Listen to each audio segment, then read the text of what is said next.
Okay, sweet. Well, I mean, the first question that I want to ask is, when was your first meditation retreat? It would be Goenka's 10-day Vipassana. And I remember it as, I think the summer of 2013. I went to my first 10-day Vipassana retreat. Yeah, 2013. Okay. Um, and so what about your addictions? Was there an initial point at which your addictions began? Yeah, it was late 2012 that I had my strongest awakening shift that was Yeah, intense and surprising to me. And before that, I had no foot into the spiritual realm. I haven't had never practiced meditation. I was barely aware of meditation being a thing. And through this awakening shift, I recognized what I called simply nothingness. I just discovered like, wow, nothingness is. And everywhere I looked, I saw the essence of nothing. And I yeah, recognized that I could simply be with this 1,000 years and and never grow tired of it or feel lack with it. And I couldn't understand it. And then I felt this intense grief and pain in shortly recognizing how I would be unable to convey this to anybody else, since it's so factual, it's impossible to even talk about. And I just felt this pain that not everybody that I love and know will have this recognition or something like that.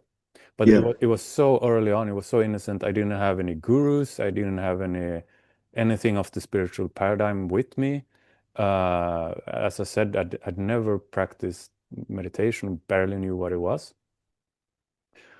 But in that recognition of nothingness, I was simultaneously released from all my fears and burden of being a human being. Like ambition made no sense.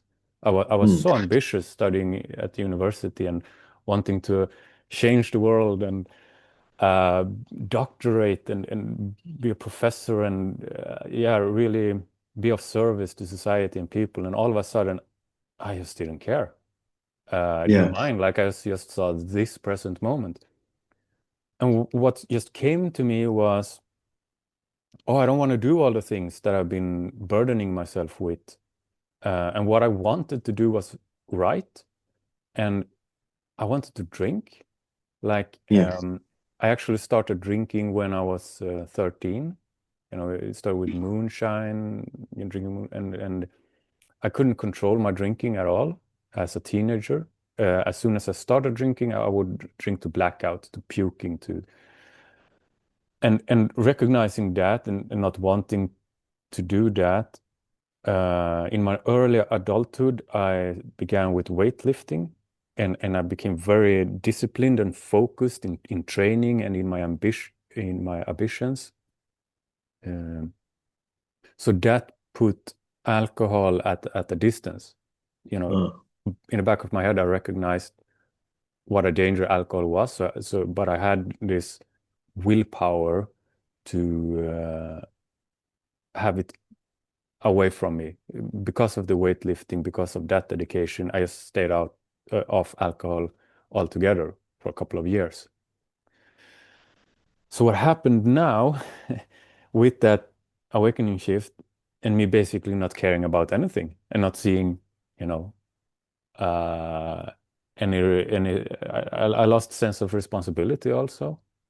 It was very immature awakening in that sense. I can recognize now in yeah, hindsight. But all I recognized was I want to write. And I want to drink while I write. yeah, So that's what I did. I just stopped studying, and I was capable enough to do the bare minimum to graduate. I already had top grades and everything that the drivenness and ambition in me had yeah. made that possible. So yeah. Starting 2013, I began drinking. Yeah.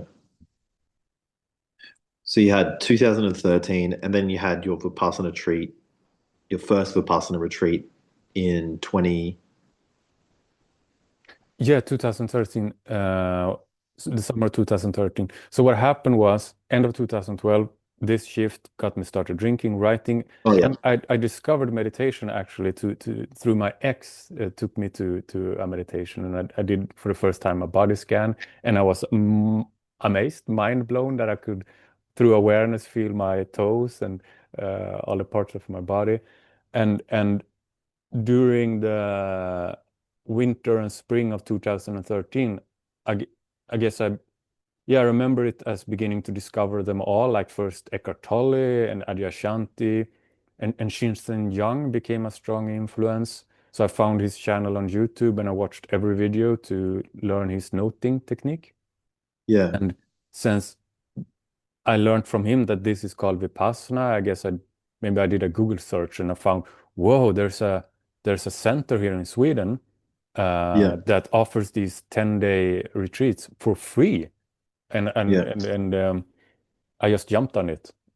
So I had them both simultaneous. The part of me not caring anymore of my human responsibilities and yeah, becoming quite destructive, and at the same time this deep internal urge to keep following what had gotten awakened in me, the recognition of awareness, and now being very confused about life and what it means to be a human being.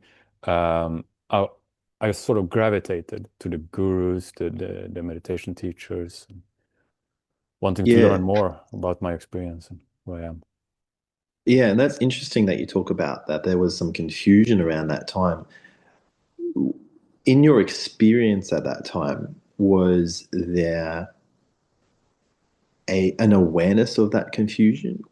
Like obviously you were experiencing it, but was there like a really deep understanding, like I'm confused and I'm lost, or was it more just from moment to moment you're sort of going with the next experience?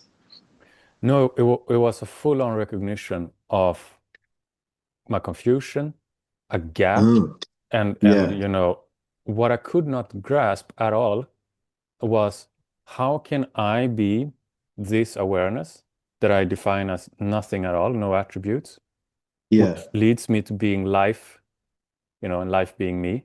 And at the yeah, same time, I'm Alex. I'm this human being. I cannot merge the two. And it put me on this confusing sort of twilight zone experience, even though with this pristine clarity that awareness brings. Like I recognize I am present. I recognize the essence of now. That's here. I do not recognize what on earth is going on with my experience. That's the thing. yeah, So I would define it as, oh, I recognize awareness, but I don't feel it. Why is there pain in my body? Because shortly after the awakening, and contraction started to emerge in my chest and one in my forehead. And over the years, it's hard to me to understand in hindsight, but over the years, they just increased in intensity and they were yeah, consistent. So in my chest, it felt like a perpetual heartbreak, and here it felt like an iron clash, just grabbing my yeah, forehead, and it was consistent. It wasn't on and off. That was my experience, and it was yeah, like holding me, like as in a prison cell of pain. Mm. yeah. And were you ever aware of any thoughts and feelings in that area, or was it just awareness, bodily sense, contractions? Yeah, no, I had no understanding that these contractions actually contained anything. They just bugged me. I just saw them as, well, I have awakened. Why on earth can't I just feel perfectly good about it? Why, Mm, especially beginning to listen to gurus that apparently had a different experience than me. They were just, mm, they couldn't stop laughing and full on enjoying themselves and recognizing the liberation. And what I sensed was, fear. I sense that in this and around this pain is also an intense fear, this being held in fear. And I wasn't aware of it at that point, but I was terrified of my fear itself. Mm. Yeah. How I experienced this was frustration, annoyance, a sense of that something being wrong, a lack in me, um, and an urge to simply get rid of this or move past it.